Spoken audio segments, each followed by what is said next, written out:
Hello guys! Magbe-bake pala ako ngayon na walang gamit na oven, steam lang. So, yan yung ingredients ko.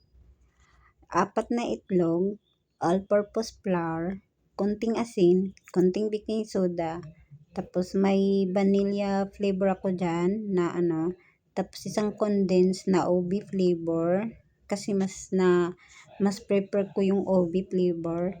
Tapos may binili pala ako dyan guys na yung maliliit na cup pang steam. Tapos yung parang papel siya, hindi ko alam kung anong tawag doon. Basta yun, ganun parang papel ng cupcake. Cake sana yan guys. Kaso nga lang, wala akong tawag dito oy. Yung aluminum ba guys, na lalagyan ng cake, ilalagay sa oven. Basta parang ganun, wala akong ganun. Kaya, ang ginawa ko, nasa cup, parang puto cake lang siya, ganun. Ang labas niya puto cake lang kasi nasa maliliit lang na cup. Kaya minikos-mikos ko dyan yung itlog hanggang sa satisfied na ako. Kaya nilalagay ko dyan yung condensed dyan. Ay, nakalimutan ko pala guys. Baka magtaka kayo bakit kutsilyo yung gamit ko sa pagbukas dyan. Wala kaming opener nga, 'di ba? Mahirap gagawa guys ng hindi kumpleto yung gamit. Kaya yan, nilalagay ko na yung asin, tapos baking soda, tapos wala nga din kaming sukatan cup. Kaya may maliit kaming cup dito. Yun yung ginagamit ko. Pero hindi ako sure kung isang cup ba talaga yan. Kaya pagpasensyahan mo na. Kaya nga sana ang labas nito magiging okay. Kasi kahit may recipe ako dyan, may ganyan ako, may notebook ako dyan sa gilid. Kung wala naman kasi talaga akong sukatan. Pero guys, yan pala guys, nakalimutan ko guys, nabili ko yan sa palengke nung nakaraan, pero nakalimutan ko kung ano yan.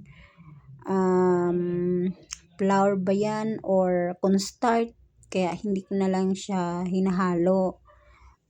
Tapos ang ginamit ko dyan, 1 cup at saka 3/4. Pero hindi ako sure kung 3/4 na ba yan or basta ganun, tinatansya ko na lang yan. Tapos imikos-mikos mo lang yan guys. May kunting natira pa doon, kaya hinahalo ko na lang siya. Kasi kunti lang naman din kasi guys, pero hindi ko talaga sure kung ano yan, cornstarch ba yan or flour. Kaya hinahalo ko na lang siya kasi gagamitin ko yan sa susunod. Pa lang ako. Nagagawa kasi ako ng ganito guys kasi mahilig talaga akong magluto-luto. Wala naman kasi akong ginagawa dito sa bahay.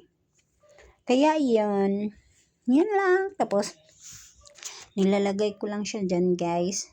Pansamantala, hinahalo ko lang siya dyan sa flour talaga. Tapos yan.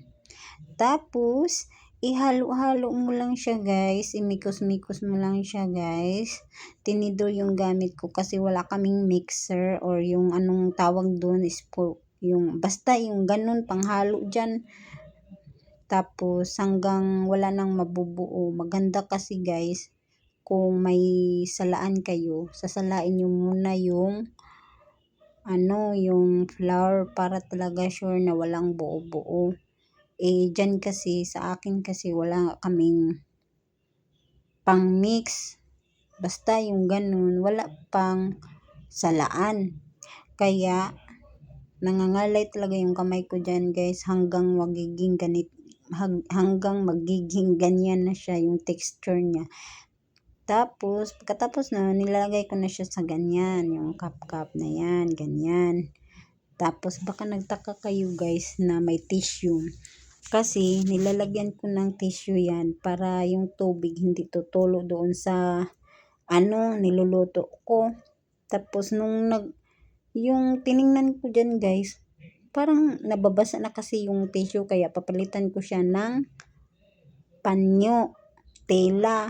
Huwag kayong magtaka kung malinis ba yan yung gagawin ko dyan kasi panyo ko naman talaga yan. Malinis yan. Tapos ganyan na siya. O, 'di ba? Tutusukin ko na siya yan, guys. Ang inaano ko diyan, guys, tina-timer is 15 minutes pero parang hindi ko na siya tinatapos ng 15 minutes kasi parang matagal na. Kaya tinusok-tusok ko siya, guys, kung okay na. Pero okay naman siya, guys. Kaso nga lang, nahirapan si Inday nyo paano yan tatanggalin. Kasi wala kaming ipit. Yun, ayan. Tapos nagkuha ako ng plato. Tapos, nag-isip-isip pa si Inday kung paano niya yan tatanggalin dyan. O, diba, hindi pa nakontento, tinusok ulit. Ano ba yan?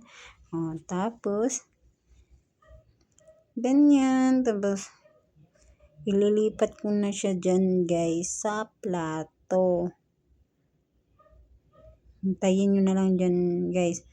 Napapasok pa kasi ako dyan.